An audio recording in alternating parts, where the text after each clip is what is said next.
예, 행정법 기초 개념과 기출 문제. 사실 이제 짧은 시간에 그 행정법 입문하시는 분들을 대상으로 이제 기초 개념에 대해서 그리고 이제 어떻게 또 시험에 나오는지 이제 그런 부분들을 다뤄보려고 하는데, 자, 여러분 이제 자료 다 보셨는데요. 행정입법에 대한 것부터 보겠습니다. 근데 이제 처음 행정법을 공부하시고 법학을 처음 공부하시는 분들은 행정입법이라는 이 개념 자체가 사실 어려워요. 원래 이제 행정행위에 대한 강의부터 이제 보통 많이 해요. 우리 이제 권력분립의 원칙 때문에 입법부, 행정부, 사법부 권한이 지금 이제 분산되어 있는데, 입법부가 행하는 행위, 입법행위, 행정부가 하는 행정행위, 사법부가 하는 사법행위. 입법행위는 이제 가장 핵심이 되는 게 법을 만드는 거겠죠. 행정부는 이제 입법부가 만든 법을 집행하는, 그래서 집행부, 또 그래서 이제 행정행위, 그래서 이제 행정부가 하는 행정작용은 근데 전형적인 집행행위, 행정행위만 하는 게 아니라 행정입법도, 그래서 이제 입법작용인데 행정부가 이런 이제 입법적인 행위도 해요. 그래서 결국은 이제 법에 따라서 행정행위를 하기 때문에, 법치행정의 원리이기 때문에 어떤 메커니즘에서 이제 행정부가 그들의 권한을 부여받고 행사를 하는가. 그래서 이제 이 병역법, 그리고 병역법 시행령, 병역법 시행규칙, 보통 이제 행정법에서 다뤄지는 이제 법들은 대개 이렇게 3단계 체계로 만들어져 있어요. 근데 지금 병역법은 국회가 만든 법률입니다. 법률 12906호 2014년 12월 30일 일부 개정 이렇게 돼 있죠. 자, 이건 사실 행정입법은 아니에요. 입법부인 국회가 하는 전형적인 이제 입법 행위의 결과물이에요. 근데 이제 행정입법은 하늘에서 뚝 떨어진 게 아니라 이런 이제 입법자가 만든, 그래서 국회가 만든 법률에 의해서 이제 권한을 부여받은 그런 범위 내에서만 이제 시행령, 시행규칙을 제정하기 때문에, 그래서 이제 그 근거 법을 보실 필요가 있어요. 식품위생법, 식품위생법 시행령, 시행규칙, 도로교통법, 도로교통법 시행령, 시행규칙, 다 그런 식으로 이제 기본적으로는 이 법률에서 출발을 합니다. 법에서. 이 법의 내용을 근데 지금은 이제 자주 안 보셔도 상관은 없는데, 지금 일단 구경만 한번 해보겠습니다. 이 법의 내용 14조 병역처분에 관한 조문이 있고요. 그 다음에 병역법 시행령이 나오죠. 대통령령 26,348호. 자, 이게 1조 목적을 한번 봐보세요. 이 영은 병역법에서 위임된 사항과 그 시행에 필요한 사항을 규정함을 목적으로 한다. 자, 사실 헌법, 우리가 어제 헌법을 공부를 했었는데, 헌법 75조에 보면 법률에서 구체적으로 범위를 정하여 위임받은 사항에 대해서, 또 집행하기에 필요한 사항에 대해서 대통령령을 발할 수 있다는 이 근거 조문은 사실 헌법에 있어요. 그리고 입법권의 근거 조문이 또 헌법에 있죠. 입법권은 국회에 속한다. 그래서 이제 우리가 흔히 국회를 입법부라고 하는데, 그러니까 좀 전에 이 근거법이었던 병역법은 이 입법권의 근거에서 만들어진 거고요. 그리고 이제 지금 병역법 시행령은 75조의 근거에서 만들어진 거예요. 그래서 1조 목적에서 그걸 분명히 밝히고 있죠. 이 영은 병역법에서 위임된 사항, 그 시행에 필요한 사항. 그래서 75조에 보면 법률에서 구체적으로 범위를 정하여 위임받은 사항, 그리고 집행하기 위해서 필요한 사항에 대해서 대통령령을 제정할 수 있도록. 그리고 이제 95조에 보면 이제 총리령, 이제 부령의 제정 근거가 있는데, 자, 시행규칙 보세요. 병역법 시행규칙입니다. 여기는 이제 시행령. 보통 실무상 시행령, 시행규칙인데, 시행령이 대통령령, 그리고 시행규칙이 이제 국방부령이에요. 이 병역 업무에 관한 소관 부처는 국방부이기 때문에. 자, 그래서 국방부령 862호로 이제 병역법 시행규칙이. 자, 이건 이제 95조의 근거에서. 그래서 1조 목적을 보면 이 규칙은 병역법 및 같은 법 시행령에서, 자, 여기 시행령까지 언급을 하고 있죠. 95조에 보면 법률 또는 대통령령의 위임을 받아 또는 직권으로 이런 표현이 나오죠. 그래서 시행령은 이제 법률에서 위임받았다는 거 밝히고 있고, 시행규칙은 법률과 이제 시행령까지 언급을 하고 있어요. 그래서 이제 필요한 사항을 규정함을 목적으로 한다. 자, 이렇게 해서 이제 행정부가 이제 법치 행정의 원칙에 따라 그래서 행정 행위를 하게 됩니다. 그래서 이제 이 법에 근거해서 이제 우리 대한민국 남자들은 전형적인 행정 처분을 다 부과받아 봤어요. 병역 처분. 그래서 입영 통지서 받아서 이제 군대에 가고, 그리고 이제 입영 통지서 같은 경우는 사실은 좀 지엽적이고 세부적인 사항이기 때문에 그 입영 통지서 형식이 어떻게 되는지 시행 규칙에서 이런 부분들을 정하고 있어요. 그런 부분들은 이제 실무적인 거다 보니까 시행 규칙에 대한 건 제가 이제 따로 준비를 안 했는데, 그 별지 15 보면 그렇게 이제 규격이라든가 형식, 그 통지서에 들어가야 될 내용, 핵심적인 게 뭐겠어요? 일시, 장소 이런 부분이죠. 몇 월 며칠 어디 훈련소, 논산 훈련소로 몇 월 며칠 몇 시까지 와라. 이렇게 해서 그런 이제 교통 안내도 하고, 이런 부분들을 이제 통지서를 통해서 알려주는 거예요. 자, 이 병역 처분, 이게 이제 전형적인 이제 행정 처분이죠. 제가 이제 병역법에 예를 들었는데, 이제 기타 이제 많은 행정 처분들이 있어요. 운전하다가 음주운전 발각이 돼가지고 면허 취소나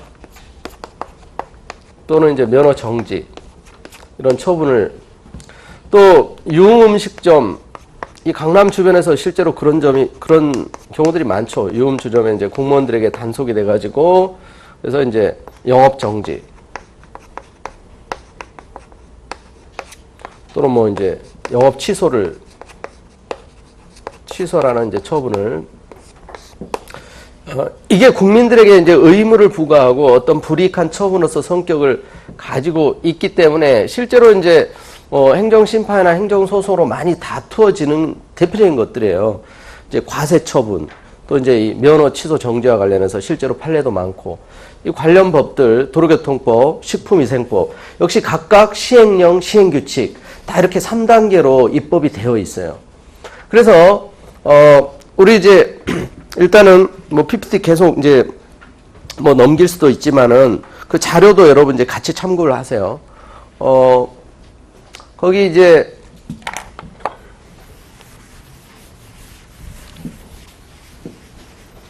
1번 보면 대통령은 병역법 위임을 받아 대통령령인 병역법 시행령을 제정했다.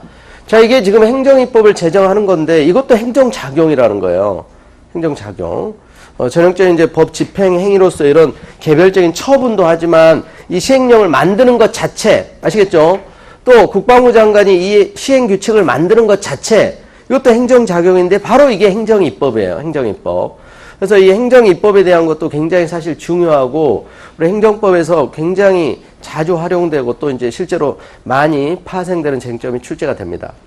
그리고 이제 이런 개별적인 처분, 그런 이제 법령에 근거해서 이 병역 처분을 했다 그랬죠. 현역 입영 대상자에 대해서. 병역법 보면 이제 그 현역 입영 대상자이면 병역 처분을 하게 돼 있어요. 그리고 입영 통지서를 송달한다. 그래서 이제 이런 부분들이 병역법 시행령, 병역법 시행규칙에 따라서 국민들에게 이제 구체적으로 적용이 되는 모습을 보여주는 거예요. 이 과정에서 보면 실제로 행정부가 굉장히 중요한 역할을 해요. 뼈대가 되고 핵심이 되는 건 국회에서 만드는데 그 법률이 적용이 되고 집행되는 과정에서는 대부분의 일을 사실상 행정부가 하거든요. 지금 대통령도 행정기관으로서, 또 국방부 장관도 마찬가지, 또 서울지방병무청장 마찬가지. 저도 이제 병무청장으로부터 이런 입영 처분을 받고 군대 갔다 왔어요. 자, 행정행위 이제 개념을 보면은, 그러니까 이 행정행위 개념이 보면 먼저 행정청이 구체적인 사실에 관해 법을 집행하여 행하는 이 권력적인 공법적 행위다. 자, 이게 이 강학상, 그리고 여러분 이제 행정법 교재 보다 보면 강학상, 이런 이제 표현들 많이 나오죠. 강학상의 개념. 이건 사실은 실무상의 개념은 아니에요. 그래서 행정심판법, 행정소송법 어디에도 행정행위라는 용어에 대한 설명은 안 돼 있어요. 그 밑에 비교되어 있지만 처분이라는 표현이 법에는 규정된 실무상의 이제 실제 개념이에요. 근데 이건 행정행위라고 하는 것은 그래서 이제 강학상, 학문상의 어떤 용어라는 거예요. 행정행위를 설명하기 위한 도구적 개념이 필요해서 그래서 엄밀하게 말하면 실제 이제 행정소송법, 행정심판법, 행정절차법에서 규정하고 있는 처분의 개념하고는 좀 달라요. 그런데 이 행정행위에 대한 개념을 일단 그래도 공부를 해야 행정법에 대한 전반적인 걸 또 이해할 수 있기 때문에 이 개념을 잘 이해를 하셔야 돼요. 자, 여기서 말하는 행정청. 자, 이건 이제 실제 이 사례를 통해서 보면 이해가 쉬워요. 이 처분을 한 지방병무청장, 병무청장이 행정청이에요. 아시겠죠? 그러니까 국가나 지방자치단체가 궁극적인 어떤 행정법상의 이런 공법상의 권리 의무의 귀속 주체인데 실제로는 이 기관을 통해서 행해요. 여러분 국가나 지방자치단체 어떻게 생겼는지 봤어요? 사실은 관념적이고 수상적인 개념이에요. 국가나 지방자치단체는 분명히 법인격이 있고 중요한 권한을 행사하는데 실제로는 공무원을 통해서 그리고 실제로 또 이 병역 처분을 이 통지서를 병무청장이 저한테 직접 준 건 아니에요. 공무원을 통해서 그리고 여러분들이 합격하시면 여러분들 이제 경찰 시험에 합격하시면 일선 경찰이 돼가지고 실제로 이제 이런 딱지도 끊고 단속도 나가고 그런 일들을 하죠. 근데 실제 이 처분은 누구의 이름으로 행해지냐? 그 여러분 개별 공무원의 이름으로 행해지는 게 아니에요. 기관장의 이름으로 행해진다. 그 기관장이 행정청이에요. 병무청장. 여기서는 경찰청장. 여기서는 서울시장, 뭐 구청장. 아시겠죠? 자, 서울지방병무청장. 그리고 이제 뭐 경찰서장. 그리고 뭐 시장, 뭐 구청장, 군수. 이들의 행정청이에요. 행정청. 아시겠죠? 행정청. 병무청장, 경찰서장, 시장, 구청장, 군수. 아시겠죠? 그래서 그 행정청이 구체적 사실에 관해 그랬죠. 구체적 사실에 관해. 자, 구체적 사실이라는 게 여러분 가만히 있는데 갑자기 군대 가라 그래요? 그렇지 않죠. 대상자에서 딱 꼭 집어서 개별적이고 구체적으로. 그리고 아무나 운전면허 취소 정지 당합니까? 술을 먹었죠. 그런 이제 구체적인 어떤 음주 행위가 있었고 또 음주운전 하다가 실제로 몇 년, 몇 월, 며칠, 몇 시에 적발이 돼서 실제로 걸려서 그 구체적 사실이라는 거예요. 그게 구체적 사실에 대해서. 가만히 있는 국민들 운전도 하지 않는데 면허 정지 취소 당할 일이 있겠습니까? 전혀요. 다 이게 개별적이고 구체적인 사실이라는 거예요. 유흥주점 마찬가지예요. 여기 옆에 어떤 A라는 가게에서 6월 30일 저녁 10시에 실제로 청소년들에게 술을 팔다가 적발이 돼서 그 구체적인 사실이 있었기 때문에 관련 법에 근거해서 이게 다 자 구체적 사실이고요. 그리고 법을 집행한다 그랬죠. 법을 집행한다. 아까 이제 병역법 시행령, 시행규칙 봤는데 그런 식으로 법의 집행이에요. 법의 집행. 법에 근거도 없는데 공무원들이 단속을 할 수가 없고요. 처분을 할 수가 없어요. 그래서 행정청이 이 구체적 사실에 관해서 법을 집행하여 행하는 그리고 이 권력적이라는 게 또 중요한 키워드예요. 권력적이라는 게. 이게 일방적이라는 거죠. 합의해가지고 이번에 음주운전 걸렸는데 면허 정지 하는 걸로 합시다. 오케이? 동의해요? 나 동의 못해. 그렇다고 면허 정지 취소하지 않습니까? 이건 일방적으로 하는 거예요, 그냥. 그래서 혈중 알코올 농도 몇 % 이상 나오면 법이 정한 기준에 따라서 그냥 면허 정지 또는 취소하는 거예요. 그리고 나이 되고 입영 신체검사 결과 신체 등급 1등급 나오고 현역 입영 대상자로 처벌을 받으면 통지서 날라오는 거예요. 일방적이라니까요. 그래서 이게 굉장히 중요해요. 권력적이다. 강제적이라는 거죠. 강제력이 있다는 거예요. 그래서 이제 사인 간의 계약하고 전혀 다른 거죠. 사인 간의 대등한 당사의 지위에서. 이건 철저히 합의에 의해서 하는 거니까. 그래서 상대방의 아무리 좋은 조건을 제시해도 승낙을 하지 않으면 계약이 성립할 수 없어요. 그래서 이제 이 권력적이다, 일방적이다, 우월적인 위치에서 이제 강제한다는 그런 의미예요. 행정행위라고 하는 것은 다 이 권력적인 속성을 가지고 있다는 거. 그리고 이제 공법적이라는 거죠. 공법적인 행위. 기본적으로 이제 이것도 쪼개가지고 봐야 돼요. 사실 이 공법적인 행위라는 것도 일단은 법적인 행위. 그걸 다르게 얘기하면 법률 행위. 법적인 행위는 법률 효과의 발생, 변경, 소멸을 목적으로 하는 거예요.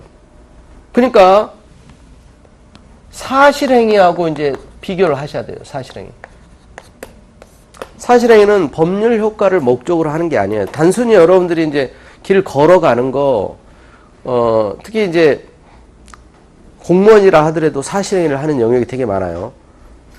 거리 청소하는 거 있죠. 청소 담당 공무원들이 청소하는 거, 쓰레기 치우는 거, 그리고 이제 뭐 가을에 막 은행 열매 많이 떨어져 있을 때 그런 거 수거하고 또 알아서 이제 뭐 따고 가지치기 하고 뭐 이런 것들 사실행위입니다. 법률 효과 발생을 목적으로 하지 않는. 근데 법적인 행위라는 것은 법률 효과 발생을 목적으로 하는. 그래서 기본적으로 이제 행정행위라고 하는 것은 법적인 행위예요. 그래서 이런 행정행위의 결과 당연히 병역 처분에 따라서 군대 가야 되고요. 면허 취소 정지에 따라서 법률 효과가 발생하죠. 운전 못해요. 무효 운전이 되는 거예요. 걸리면 정말 그때는 형사처벌, 무겁게 처벌이 됩니다. 또 영업 정지, 영업 취소에 따른 법률 효과 발생하죠. 문 닫아야 돼요. 영업 못해요. 그게 바로 이제 법률 효과가 발생하는 법적 행위라는 거예요. 사실행위는 그런 법적 효과가 발생하지 않습니다. 자, 그리고 이제 공법적이라는 게 여러분 사인 간의 법률 행위도 법적 효과 발생합니다. 땅을 사고 팔고 물건을 사고 파는 거 매매라고 하죠. 매도인과 매수인이 의사의 합치에 의해서 나 얼마에 매도할게. 매수인이 오케이 그 정도 가격이면 살게. 그래서 의사가 합치되면 그 계약에 따른 법률 효과가 발생해요. 그것도 법률 행위, 법적인 행위예요. 1,000만 원에 사고 팔기로 합의를 했다면 매도인은 물건을 넘겨줘야 되는 거고 매수인은 1,000만 원을 지급해야 될 의무가 있어요. 권리 의무가 발생을 한다는 거예요. 권리 의무가 발생하는 그러한 법적 효과를 의도하는 행위. 그게 이제 법적인 행위, 법률 행위예요. 공법적이라는 것은 이 사법 행위와 이제 대비되는 개념으로 이해하시면 돼요. 그래서 이제 공법이라는 것 자체가 개인과 국가 간의 어떤 관계, 국가와 어떤 이제 개인 간의 관계를 규율하는 이제 법률 관계가 다 공법적 법률 관계예요.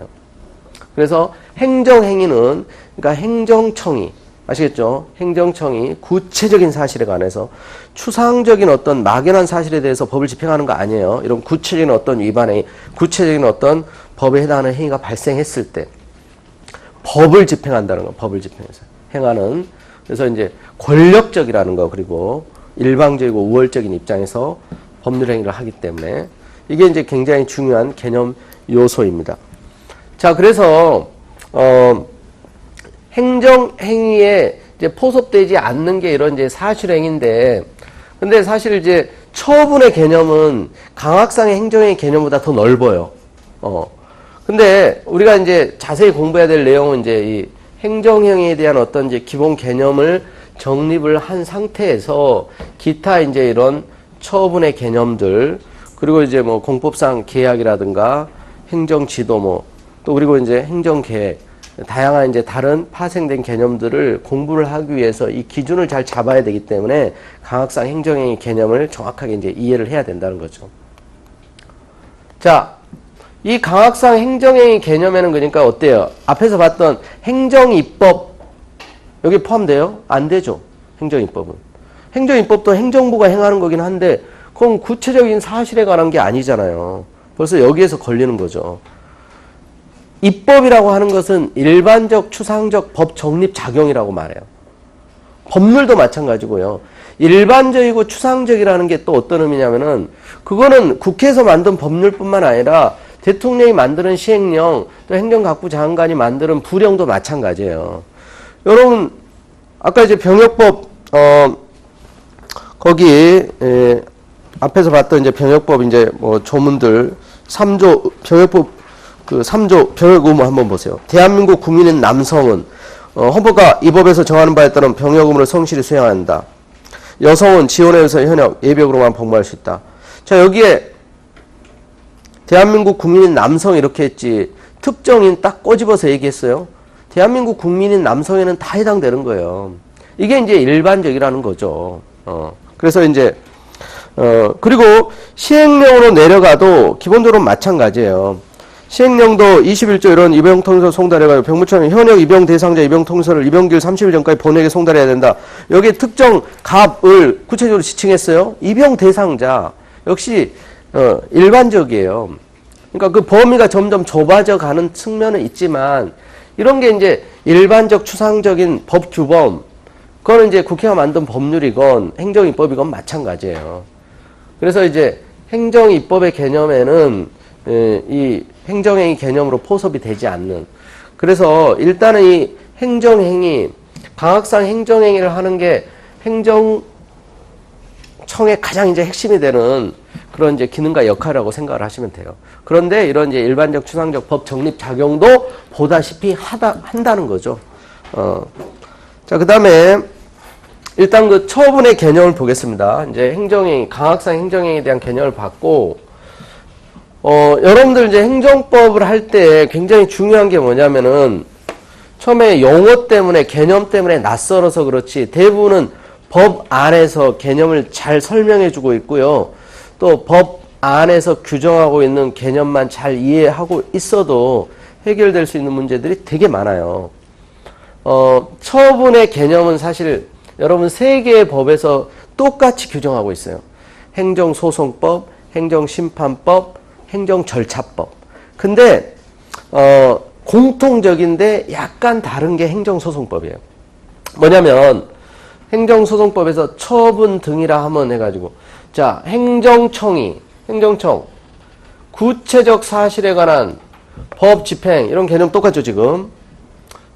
으로써 공권력의 행사 또는 그 거부와 그 밖에 이에 준하는 행정작용 그리고 뒷부분에 행정심판에 대한 재결을 말한다.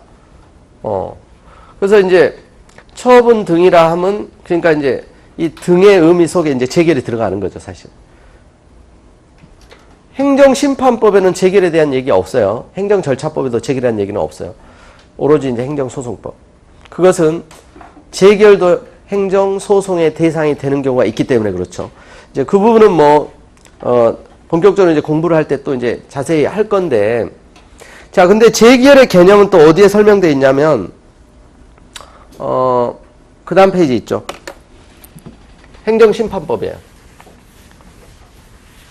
그러니까 법조문의 의미 내용을 1차적으로 해당되는 법 규범 안에서 이제 풀어내야 돼요. 그리고 관련 법을 같이 보셔야 돼요. 자, 재결이란 행정심판의 청구에 대해서 6조에 따른 행정심판위원회가 행하는 판단 그랬어요. 자, 행정심판위원회가 행하는 판단.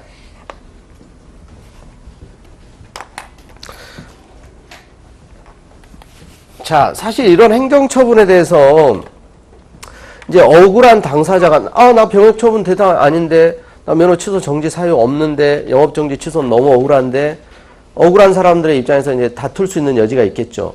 그 다투는 이제 구제 절차와 관련해서 가장 중요한 게 행정쟁송제도거든요. 근데 그 쟁송제도라고 할 때 이 행정심판과 행정소송을 포함하는 개념이에요. 근데 여러분 이제 행정심판의 개념하고 이제 소송의 개념을 구별해야 되는데 행정심판은 자, 행정소송과 어떻게 다르냐? 소송은 재판이에요, 재판. 재판을 담당하는 기구는 기본적으로 법원이에요. 사법부예요, 사법부. 행정심판은 행정부 내에 설치되는 행정심판위원회예요. 자, 크게 보면 그러니까 행정소송은 행정부의 권한이 아니에요.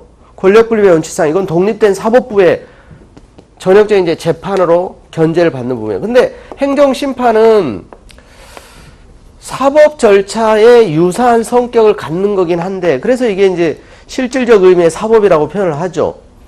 근데 누가 주도하느냐면 행정부예요.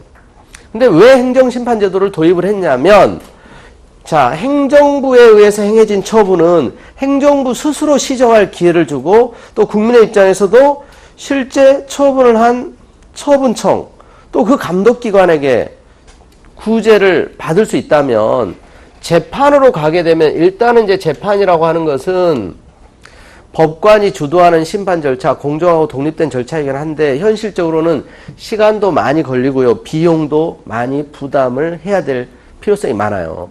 그리고 일반 국민들은, 시민들은 법률 전문가가 아니잖아요. 또 법률 전문가의 도움도 받아야 되고 변호사 선임도 해야 되고 여러 가지 이제 그런 문제가 있기 때문에 행정부 스스로 합리적인 이제 구제 절차의 기회를 주자. 또 이제 효율적인 권리구제라든가 비용 낭비를 막기 위해서. 그러니까 이런 행정심판제도의 장단점, 이런 것도 시험에 나옵니다. 자, 그래서 이런 행정심판제도를 도입을 한 거예요. 근데 이 행정심판위원회에서의 판단을, 재판의 결론을 보통 판결이라고 그래요, 판결.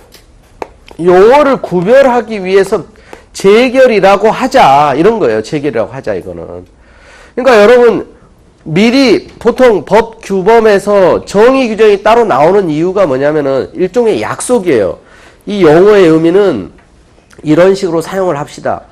그렇게 해서 처분에 대한 용어, 재결에 대한 용어, 행정청에 대한 용어. 자, 행정청에 대한 거 아까 제가 간단히 설명드렸지만 사실은 법에서도 행정청의 용어를 잘 설명하고 있다니까, 이미. 행정청이 뭐라고 그랬어요? 행정에 관한 의사를 결정하여 표시하는 국가 지방자치 기관이라고 그랬죠. 국가 자체가 아니라 국가나 지방자치제 기관, 그래서 아까 지방병무청장, 그리고 구청장, 시장, 군수, 기관이잖아. 이들이 기관이잖아. 국가기관, 국세청장, 세무서장, 기관들. 그 밖에 법령 자치법규에 따라 권한을 가지고 있거나 위탁받은 공공단체, 그 기관 또는 사인까지도, 공무를 위탁받은 사인까지도. 공무위탁 사인도 그래서 행정청이라는 거예요. 그래서 시험에 나온 게 뭐예요? 공무위탁 사인, 공무수탁 사인을 상대로 취소소송 제기할 수 없다, 이런 거 틀리죠. 피고 적격이 있는 거예요. 그리고 이런 피고 적격에 관한 조문에 가보면 처분을 한 행정청을 피고로 명시를 하고 있어요. 거기에 행정청은 이 의미가 그대로 다 들어가는 거예요. 공무수탁 사인까지. 아시겠죠? 그러니까 사실은 법하기 쉬우면서 어려운 게 이 조문 안에 기본적이고 핵심적인 게 다 들어가 있는데, 근데 이제 조문을 잘 읽고 한번 생각해보고 음미하고 관련된 조문 찾아보고 이런 데서 공부를 시작해야 되는데, 근데 조문을 나중에 봐요. 대부분 나중에. 먼저 조문을 봐야 되는데. 자, 그래서 재결이란 용어를 판결이라고 하지 않은 이유가 판결하고 구별해야 되니까. 아시겠죠? 그래서 재결이란 용어는 이제 앞으로 나올 때마다 다 이 의미예요. 행정심판의 청구에 대해서 행정심판위원회가 행한 판단. 그래서 처분에 대해서 불복 절차로, 그래서 이제 뭐 병역 처분이라든가 면허 취소 정지라든가 그런 행정심판 절차를 거칠 수 있어요. 그래서 그 행정심판위원회에서의 내려진 결론, 그 재결이에요. 그게 이제 재결이다. 그래서 재결도 다툴 수 있도록 하기 위해서 행정소송법에서 처분 등 해가지고 이 재결을 다툴 수 있도록 명시하고 있는 거예요. 아시겠죠? 그리고 기본적으로 이 뿌리는 또 어디에서 나오냐면, 이런 제도의 뿌리는 여러분은 헌법 107조 3항이에요. 거기 보면 재판의 전심 절차로서 행정심판제도를 언급하고 있죠.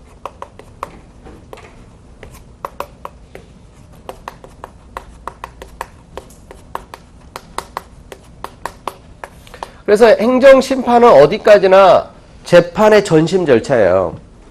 그래서 신속한 권리구제, 효율적인 권리구제를 위해서 행정심판제도가 지금 활성화되어 있고 행정심판법도 만들어져 있는데 행정심판의 결과에 불복을 할 때는 재판을 통한 구제 절차가 열려 있다.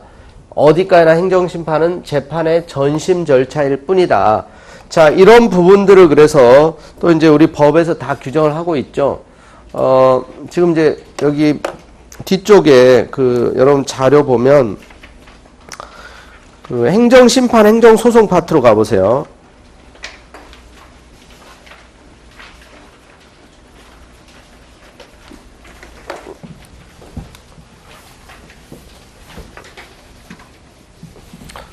행정심판과 행정소송의 관계 굉장히 시험에 많이 나오잖아요. 그래서 기본적인 이제 용어는 사실 헌법에서 등장을 합니다. 재판의 전심 절차로서 행정심판을 할 수 있다. 자, 하여야 한다 이게 아니죠.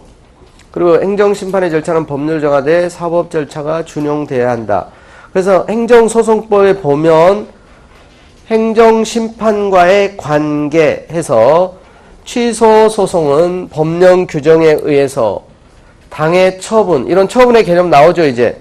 처분에 대한 행정심판을 제기할 수 있는 경우에도 이를 거치지 아니하고 제기할 수 있다. 이걸 임의적 전치주의 이렇게 표현하죠. 그러니까 다 이게 헌법에서 재판의 전심 절차로 행정심판을 할 수도 있고 안 할 수도 있고 그 뿌리는 사실 헌법에서 비롯된 거예요. 그러니까 행정심판 거치는 거 반드시 거쳐야 될 필요가 없다는 거예요. 행정심판을 제기할 수 있는 경우에도 행정심판 절차가 마련되어 있어도 거치지 않고 근데 또 예외가 있죠. 예외가 있으니까 또 예외를 알아둬야 되죠. 다만 다른 법률에 당의 처분에 대한 행정심판 재결을 거치지 아니하면 취소소송을 제기할 수 없다는 규정이 있는 때는 그러하지 아니하다.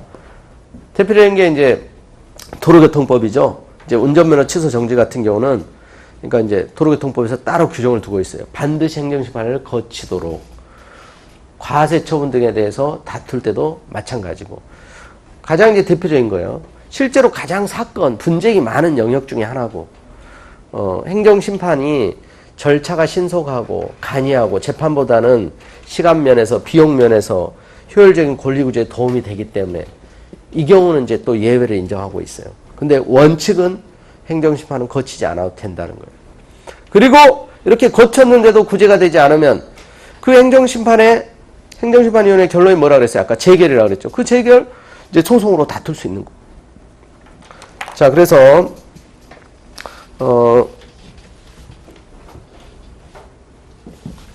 이 행정심판과 이제 소송의 관계, 사실 뭐 행정심판, 행정소송에 대한 거는 워낙 많이 나오기 때문에 사실 깊이 있게 뭐 자세히 공부하는 것은 뭐 한도 끝도 없어요. 일단 그러니까 여러분들은 그 행정심판의 결론, 재결이다.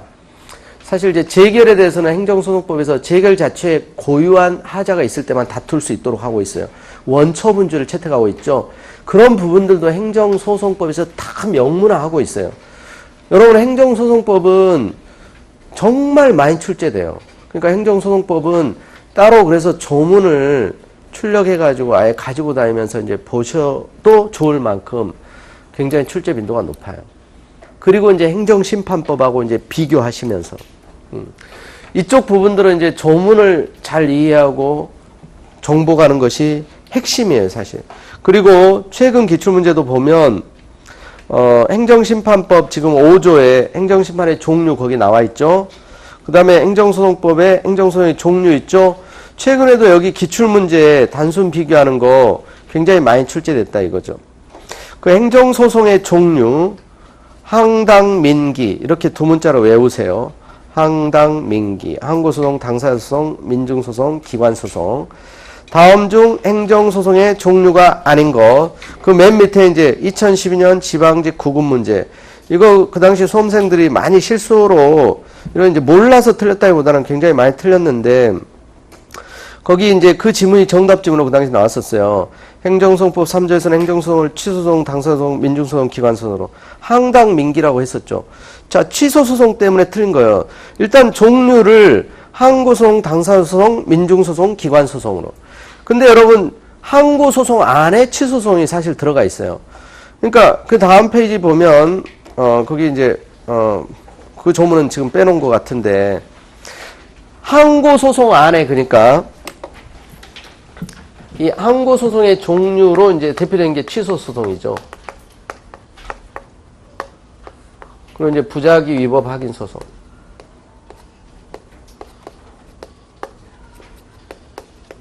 무효 확인 소송. 이 세 가지를 이제 항고소송이라고 해요. 근데 어떻게 보면 이렇게 내면 이걸 틀리지 않았다고 볼 수도 있지 않느냐 이런 의문을 제기할 수도 있어요. 취소소송, 항고소송의 일종이니까 항고소송의 대표 선수가 취소소송이니까. 근데 이건 조문을 그냥 조문을 출제한 거예요. 출제자 의도는 3조에서 행정소송의 종류를 어떻게 정하고 있어요. 그냥 항고소송, 당사자소송, 민중소송, 기관소송으로 이렇게 조문에서 이렇게 규정을 하고 있잖아요. 행정소송의 종류란 제목 안에 이걸 그대로 따다가 이것만 이제 취소소송으로 바꿔서 낸 거예요. 그러니까 가장 기초적인 행정소송의 종류에 관한 건데 이걸 실제로 많이 틀렸다는 거예요. 실제로. 그리고 다음 중 행정소송의 종류로 없는 거 예방적 뭐 부작위 소송 이런 조문에서 본 적 없잖아요. 그런 거. 정답으로 최근에도 계속 나왔잖아요. 2013년 서울시에도 나오고. 자, 일단은 지금 항고소송의 개념, 뭐 당사소송의 개념, 민중소송의 개념, 기관소송의 개념 이 자세한 건 지금 보지는 않을 거예요. 크게 보면은 이제 이쪽이 이제 주관적 소송이고 객관적 소송이다. 이런 식으로 또 이제 분류를 하죠. 그리고 이제 항고소송을 따로 이제 취소소송, 부작위 위법 확인 소송, 무효 확인 소송으로 따로 이제 종류를 규정하고 있어요. 그리고 시험에 많이 나왔던 게 또 뭐예요? 의무이행 소송 없다는 거. 의무이행을 명하는 판결을 우리나라는 못한다는 거. 권력분립의 원칙상 명문에 근거가 없고. 종류에 있느냐 없느냐 해가지고 여기 의무이행 소송 또 내죠. 의무이행 소송. 의무이행을 판결을 해주세요. 의무이행 심판은 있는데 의무이행 소송은 없어요.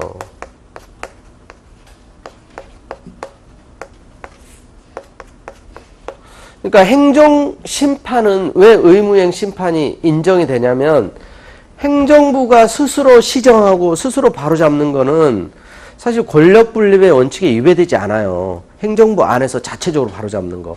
근데 사법부가 원래 행정권이 없는 사법부가 행정권한의 핵심적인 어떤 처분을 이렇게 하라 저렇게 하라 명하는 것은 권력분립의 정신에 기본적으로 반한다. 그래서 입법론적으로 의무이행 소송을 도입을 하라는 학자들이 많이 있음에도 불구하고 아직 주저주저 하는 이유가 행정부의 어떤 고유한 처분에 관한 건 행정권의 가장 핵심적인 행위이기 때문에 그래서 이제 그 부분은 아직 입법을 통해서도 반영이 안 된 거예요. 근데 의무이행 심판은 자, 행정심판의 종류 보세요. 앞부분에 있죠. 여기는 의무이행 심판. 자, 의무이행 심판이 있고 아까 행정소송에 있었던 뭐가 없어요? 부작위 위법 확인 심판 없죠. 그러니까 이게 이제 행정부하고 사법부의 그 차이 때문에 그래요. 아니 의무이행을 명할 수가 있는데 부작위가 위법인지 확인만 해주는 건 무의미하죠. 사법부는 의무이행을 명하는 판결은 못하기 때문에 부작위가 위법이라는 확인 거기까지는 할 수 있어. 근데 그보다 더 강력한 의무이행 심판이 가능하기 때문에 굳이 부작위 위법 확인 심판은 필요하지 않은 거예요. 그보다 더 센 거기 때문에. 아시겠죠? 근데 이제 시험에서는 행정심판 유형으로 부작위 위법 확인 심판이 있다. 그리고 행정소송의 종류로 의무이행 소송이 있다. 다 기출문제잖아요. 그러니까 권력분립의 어떤 정신. 기본적으로 행정심판은 행정부가 주도한다는 거. 행정부. 자기 식구들의 잘못은 그러니까 여러분 이제 그 부모가 자식을 혼내는 것도 선생님이 손대고 이러는 거에 대해서는 부모들이 굉장히 자존심 상해요. 잘못했으면 나한테 얘기했어요. 매를 때려도 내가 때릴 테니까. 내 자식이니까. 행정부도 마찬가지예요. 행정부 잘못했으면 내가 바로잡는 건 해도 되지만 그건 권력분리 정책을 바라잖아요. 사법부가 매를 들고 막 이렇게 해라 저렇게 해라. 그건 기분 나쁜 거야 사실은. 그래서 그 사법부가 기본적으로 관장하는 재판이기 때문에 행정소송은 한계가 있어요. 권력분립의 정신 때문에.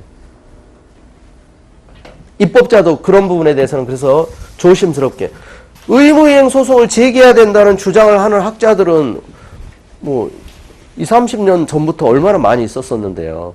근데 그거는 이제 국민의 권리구제 측면에서 보면 의무이행 심판뿐만 아니라 이제 아예 사법부도 의무이행 소송도 인정해버리면 제일 좋긴 한데 행정부의 어떤 자율성이라든가 스스로 바로잡는 기회를 부여하기 위해서 그리고 또 의무이행 심판제도가 있기 때문에 아시겠죠? 자, 처분을 하도록 하는 거예요. 이건 처분을 하도록 잘못된 거부처분 등이 있다면 이건 아시겠죠? 그래서 이제 이런 행정심판의 그 종류도 그러니까 그런 배경들을 생각하고 보시면 행정심판하고 이제 행정소송의 그 차이들을 좀 더 명확하게 오랫동안 기억할 수가 있어요. 자, 그 다음에 그 앞부분에 우리 이제 안 봤던 용어 중에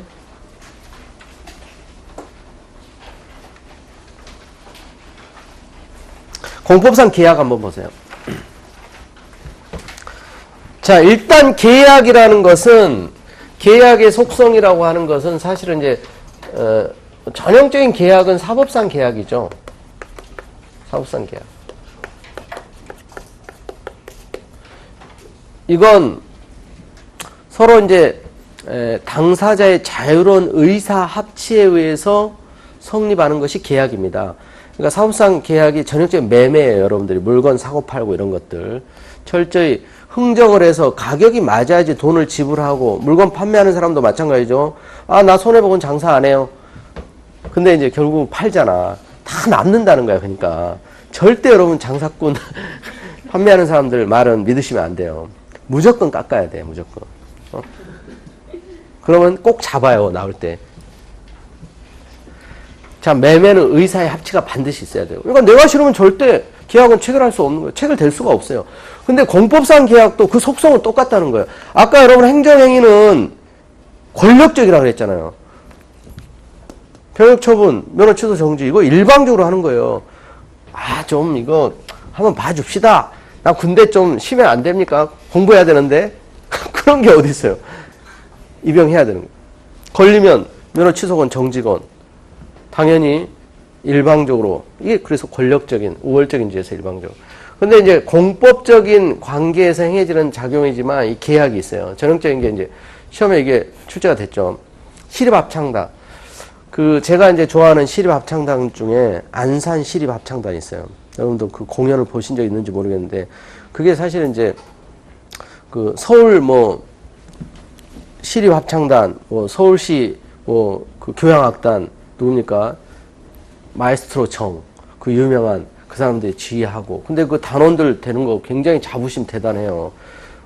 왜냐면은 다 보면은 여러 가지 이제 그 선발 과정을 거쳐가지고 그 오디션 통과하는 것도 굉장히 엄격해요.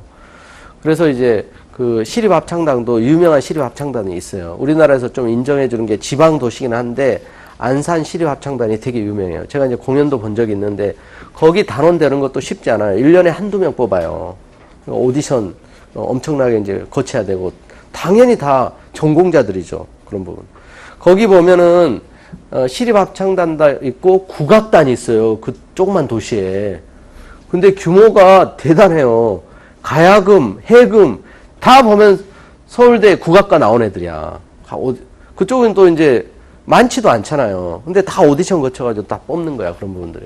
그래서 해외 공연도 다니고요. 그렇게 해서 이제 당연히 안산시에서 이제 재정을 투입하고 그들의 신분이 뭐냐면 공무원이에요. 바로 그들이 단원으로 이렇게 위촉되고 활동하는 게 전형적인 공법상 계약이야. 근데 얘네들이 실력이 인정돼가지고 더 유명한 어떤 합창단으로 옮기게 됐다. 스카우트 되게 됐다. 그럼 당연히 더 좋은 조건으로 가겠죠. 아니면 그 빈자리 이제 또 새로운 사람이 또 단원 채용되고. 이건 사실은 이제 뭐 프로야구단하고 비슷하게 생각하시면 돼. 계약이야, 계약 다. 근데 신분이 이제 공무원이고 공법적 법률 관계에서 비롯된 계약이기 때문에 이게 이제 순수한 사업상 계약은 아니고 공법상 계약이라는 거예요, 이게. 공법상 계약. 그래서 자, 이거 뭐 해지하고 이런 것들은 취소 소송으로 다투는 게 아니에요. 이건 이제 전형적인 처분이 아니에요. 여러분, 처분이라는 건 좀 전에 행정행위라고 하는 것은 권력적인 우월적인 지위에서 일방적으로 하는 작용이었어요. 그래서 이런 계약 해가지고 체결을 했는데 만료되면서 뭐 재위촉 신청을 했는데 뭐 실기라든가 성적, 평정을 실시한 후 재위촉을 하지 않았다. 그리고 이런 부분들은 그리고 장기 계약 하기가 어려운 게 성질상 늘 몸으로 이렇게 하는 거잖아요. 뭐 아파가지고 소리가 안 나온다든가 연습을 게을리해가지고 뭐 소프라노로 제 소리를 내줘야 되는데 안 낸다든가 그럼 당연히 해촉되는 거죠. 그리고 가고 싶어하는 사람들 많으니까 본인들도 열심히 노력을 하는 거고요. 자, 여기에 대해서는 전형적인 공법상 근로관계다. 근데 이런 부분에 대해서 이제 계약을 해지하는 거 항고소송으로 다투어야 된다. 전형적인 처분이다. 이런 식으로 틀린 식으로도 많이 나와요. 여기는 지금 이제 옳은 지문에 대한 거 이제 소개를 한 건데요. 또 대표적인 게 공중보건의사 채용계약. 이것도 마찬가지예요. 그래서 계약 조건이 맞지 않으면 당사자가 응하지 않아요. 계약을 했다가도 또 이제 계약을 파기하고 해지하는 거 흔히 발생하는 일이고요. 계약입니다, 이거. 계약이라는 걸 명심을 하시고. 그래서 이건 어떻게 다투느냐? 다툴 때 당사자 소송이라는 거죠, 이게. 우리 그 뒤쪽에 아까 이제 그 행정소송의 종류 중에서 뭐가 있었냐면 당사자 소송이 있죠. 아까 우리 뒤쪽 봤던 데 보세요. 행정처의 처분 등을 원인으로 하는 법률관계에 관한 소송, 그 밖에 공법상 법률관계에 관한 소송으로서 그 법률관계 한쪽 당사자를 피고하는 소송이다. 자, 이게 공법상 계약에 대한 분쟁은 당사자 소송으로 다투게 돼 있어요.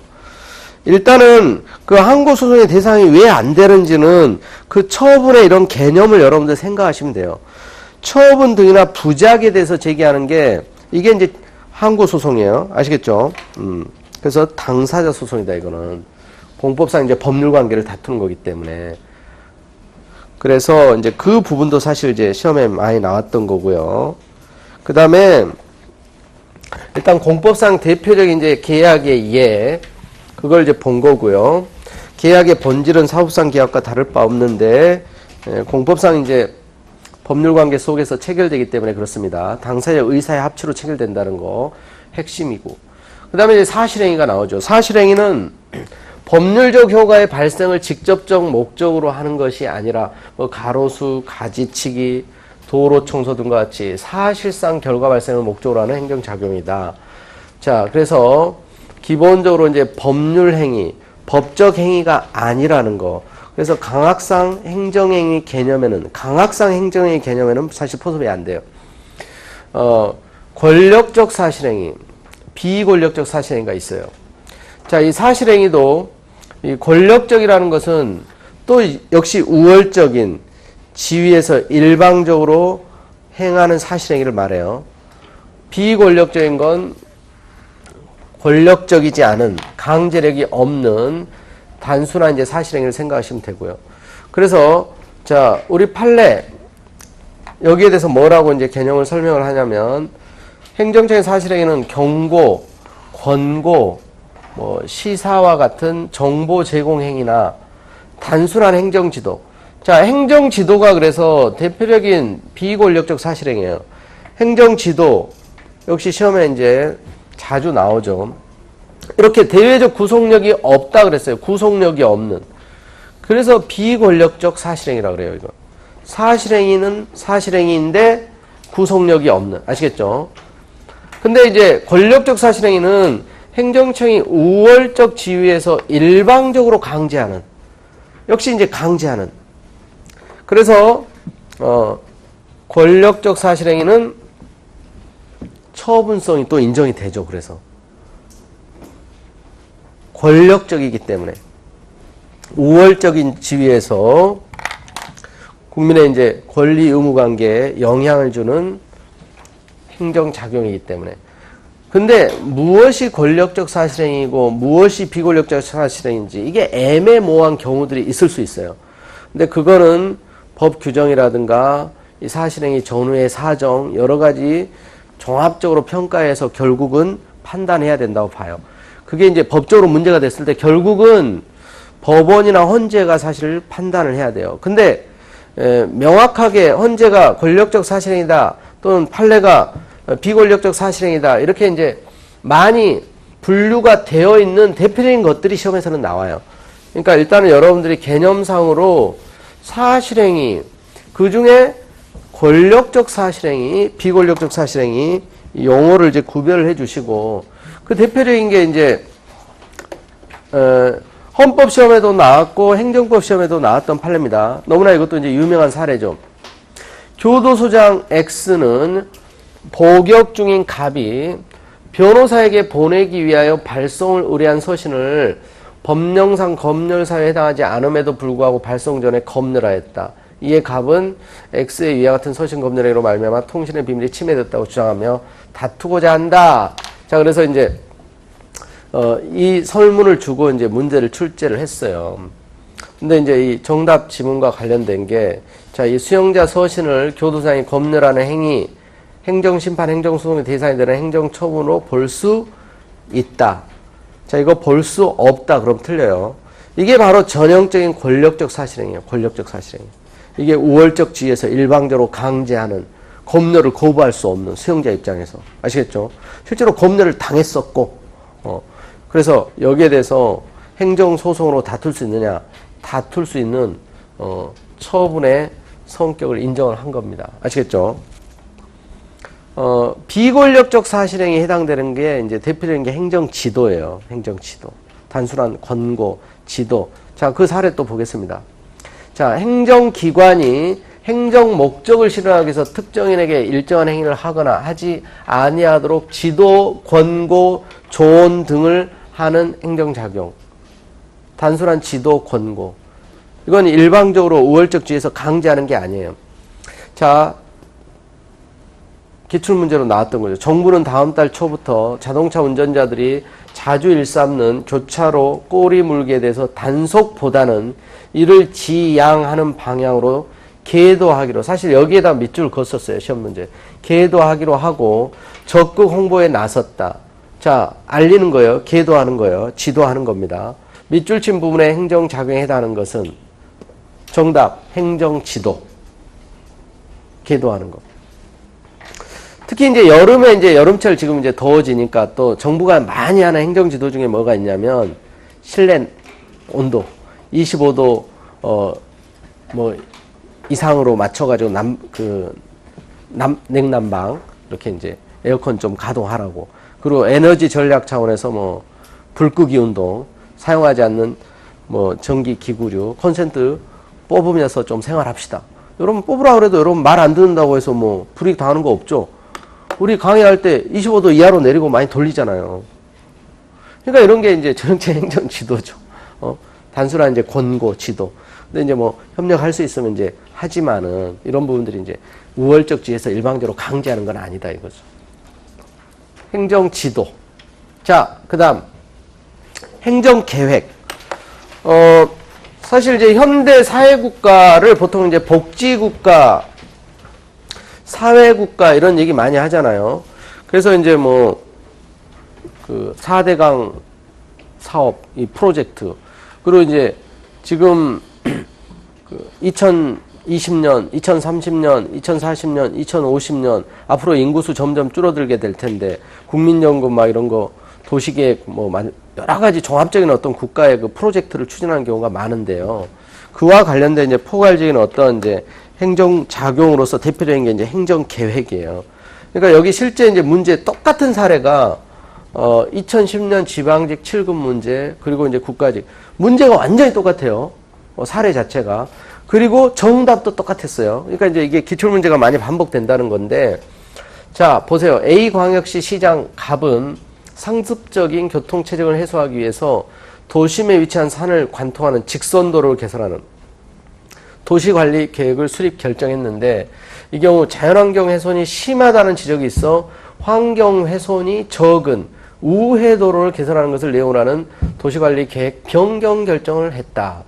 그래서 여기 이제 변경 결정을 했을 때 기존에 이제 변경되지 않았었으면 더 좋았었을 이런 사람들의 입장에서는 또 이제 왜 변경을 하느냐, 계획 존속 보장 청구권, 또 이제 이 변경을 하는 거에 대해서 이제 반대하는 이런 사람들이 이걸 이제 소송으로 이제 제기해서 이제 다투는 경우들이 있죠. 그래서 이제 계획 형량, 그래서 이제 결국 그게 이제 재량권의 일탈 남용인가 아닌가 문제로 결국 귀결이 되는데, 이게 이제 행정 계획과 관련해서 이제 많이 출제되는 이제 부분인데요. 기본적으로 우리 판례는 이 도시 관리 계획, 이것도 그래서 이제 행정 처분성을 인정을 하고 있죠.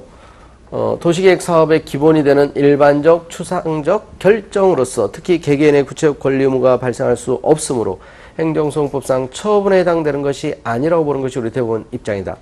근데 뭐 이제 이쪽에 좀 이제 비슷한 거 몇 가지 또 이제 구별해야 될 것도 있긴 있는데, 일단은 여러분들이 이제 행정계획의 개념이 뭐다. 자, 이런 게 이제 행정계획의 대표적인 유형이다. 이걸 이제 참고를 하시면 되겠어요. 그래서 큰 어떤 이제 프로젝트를 추진하는 데 있어서 한 10년, 20년 후를 내다보고 행정계획을 하고 또 도시관리 계획도 하는데, 실제로 사정이 변경이 되면 계획 당시와 달라지는 어떤 이제 현실 변화로 인해서 계획이 수정되는 경우는 흔히 있단 말이에요.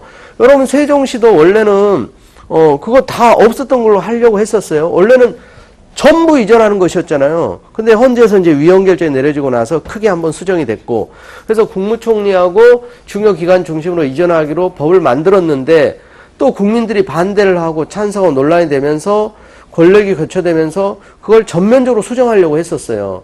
근데 이제 선거 때 충청도민들이 엄청나게 반발한 거죠. 기대를 하고 있었는데. 그런 부분들이 또 고려돼가지고 원래대로 또 추진되고. 그러니까 어떤 계획이 잡혔다가 수정이 되고 때로는 이제 폐기가 되기도 하고 이런 일이 흔히 있어요. 그렇다면 이제 그로 인해서 발생하는 그런 이제 이해관계에 있는 분들이 또 다투는 거예요. 그래서. 그게 이제 행정계획과 관련되는 문제고, 근데 그런 계획이 변경되는 과정에서 여러 가지 의견을 수렴을 하고, 또 그리고 이제 재량권을 일탈 남용하지 않았다면 이런 적법한 변경이라고 봐요. 실제 이런 사안은 적법한 이제 변경에 해당되는 사례예요. 그래서 이게 이제 정답으로 나왔던 지문은 옳은 지문 찾기였는데 이제 적법하다는 거죠, 결론은. 그래서 이제 이런 당사자들이 원래 이제 계획대로 존속해 줄 것을 청구하는 거, 이런 분들은 원칙적으로 인정이 안 됩니다. 자, 그 다음에 이제 뭐 행정심판, 행정소송에 대한 거 봤고요. 또 행정심판법, 여러분들 이제 오늘 기본적인 것만 봤지만 여러분들이 조문을 일단은 처음에 법률 용어가 이제 낯설고 어렵다 이렇게 돼 있는데요.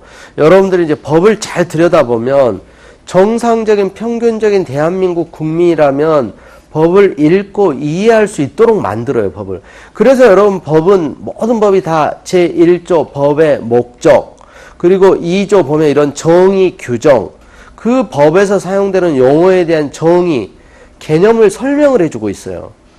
그래서 그런 부분을 읽으면서 조문을 차분히 읽어가다 보면 여러분들이 훌륭하고 똑똑하고 평균인 수준을 넘는 지적 능력을 가지고 있는데, 여러분들이 읽어서 이해 안 되는 조문이 있으면 그건 우리나라 법이 아니야, 사실. 엄밀하게 얘기하면. 그리고 그 법 안에서 1조부터 차근차근 읽어가다 보면 이해가 되도록, 물론 전문가의 도움을 받아야 되는 부분들도 있긴 있어요.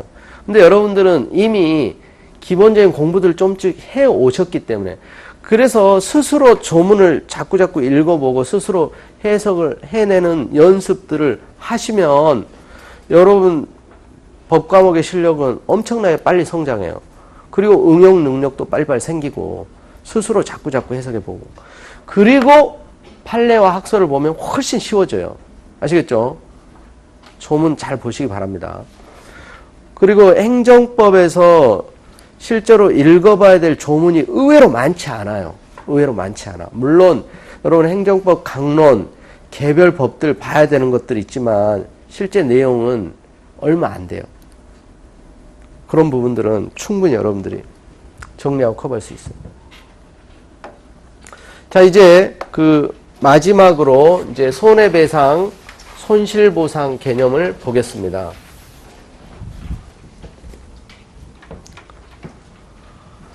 자, 손해배상. 손해가 발생했을 때 이제 배상을 해야 되는 거. 기본적으로 위법한 공권력 작용으로 발생한 피해에 대해서 전보해주는 제도가 이제 손해배상이고요. 손실보상은 적법한 원인을 이유로 손해를 전보하는 제도가 손실보상이에요. 가장 키워드 핵심인 건 위법성, 적법성 이렇게 이제 이해를 해두시면 돼요. 자, 대표적인 손실보상의 근거 조문은 헌법 23조 3항입니다. 공공필요에 의한 재산권의 수용, 사용 또는 제한 및 그에 대한 보상은 법률로서 하되 정당한 보상을 지급해야 한다. 여기에서 그 보상의 성격이 손실보상이다. 자, 공공필요에 의해서 세종시 이전해야 하니까 또 공기업들 이전해야 하니까 국가가 개인의 재산권을 수용합니다. 수용한다는 것은 소유권을 완전히 취득하는 거예요. 거기에 대해서 국민들이 이제 합의를 해주면 협의에 의한 취득이 가장 바람직하죠. 근데 협의가 안 되면 강제 수용도 가능해요. 공공의 필요는 있기 때문에, 명분은 있기 때문에, 그래서 반대하더라도 공익적 차원에서 강제할 수 있는 근거를 인정을 하는 거예요. 그래서 근거 가장 핵심적인 건 이제 헌법에 있고요. 그 다음에 이제 하위법에서도 자세한 절차를 마련하고 있는데 그 대신 보상은 해주라는 거예요. 제대로. 여기서 정당 보상이면 완전 보상이에요. 땅값은 확실하게 쳐주라는 거죠.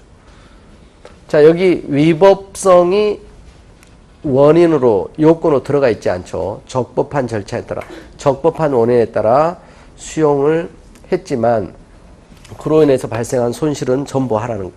이게 손실보상이에요. 근데 이제 손해배상은 위법한 원인을 이유로 손해를 전보하는 제도입니다. 대표적인 게 국가배상법상의 이제 손해배상이에요. 그래서 자, 국가배상법 2조 보면 국가나 지방자치단체는 공무원 또는 공무원에 위탁받은 사인이 직무를 집행하면서 고의 또는 과실로 자, 법령을 위반하여 법령을 위반하여 타인에게 손해를 입히거나 자동차 손해배상보장법에 따라 손해배상 책임이 있을 때 이 법에 따라 손해를 배상해야 한다. 그래서 이게 손해배상이에요. 손해배상. 위법성을 요건으로. 그리고 영어도 그러니까 여러분 손실보상은 보상이에요. 보상하는 거. 자, 근데 아주 기초적인 개념인데 그 시험에서는 이제 올해도 이제 서울시에서 나왔었죠. 작년에 이제 참 나왔던 건데 이게 정답 지문이었어요. 이게 이제 옳은 지문 찾는 거였는데 다 틀린 지문이었었고, 손실보상은 원칙적으로 적법한 공권력 행사로 인한 손해 전보제도로서 자, 위법한 공권력 행사로 인한 침해에 대한 보상인 국가배상 제도와 다르다. 이게 이제 손실보상, 손해배상에 관한 기본적인 이제 개념 문제예요. 아시겠죠? 자, 그래서 비슷비슷한 개념들을 비교해서 공부도 하셔야 되고 시험에서도 유사하고 비슷한 개념을 출제하는 문제가 굉장히 많아요. 사실 이제 행정법은 그 유사 개념들을 같이 비교해서 공부를 하면 정리가 되는 부분이 너무너무 많기 때문에 그래서 이제 어렵지 않고요. 또 나름대로 문제들도 정형화돼 있어가지고 행정법은 여러분들이 충분히 만점을 받을 수 있는 과목이야. 일단은 법률 용어에 대한 게 이제 좀 낯설고 어렵게 느껴지는 부분은 아까 그랬잖아요. 소송의 결론은 판결, 심판의 결과는 재결. 이런 식으로 용어를 우리 법에서 약속을 해서 이런 용어는 이때 이렇게 사용합시다. 그게 이제 어느 정도 이제 익숙해지기만 하면 여러분들이 이제 읽어 나가는 데 있어서 이제 판례에서도 계속 그 용어들이 이제 반복해서 사용되니까 전혀 어렵지 않다는 거예요. 그래서 이제 법에서 실제로 사용하는 용어들에 대한 그 설명, 특히 행정심판법, 행정소송법에서 또 행정절차법에서 각각 이제 공공기관의 정보 공개에 관한 법률, 정보보호법, 각각의 법에서 용어들을 다 설명하고 있잖아요. 그 부분들을 그러니까 좀 정독하면서 음미하면서 읽으면 여러분들이 이제 공부하는 데 있어서 훨씬 시간을 줄일 수가 있어요.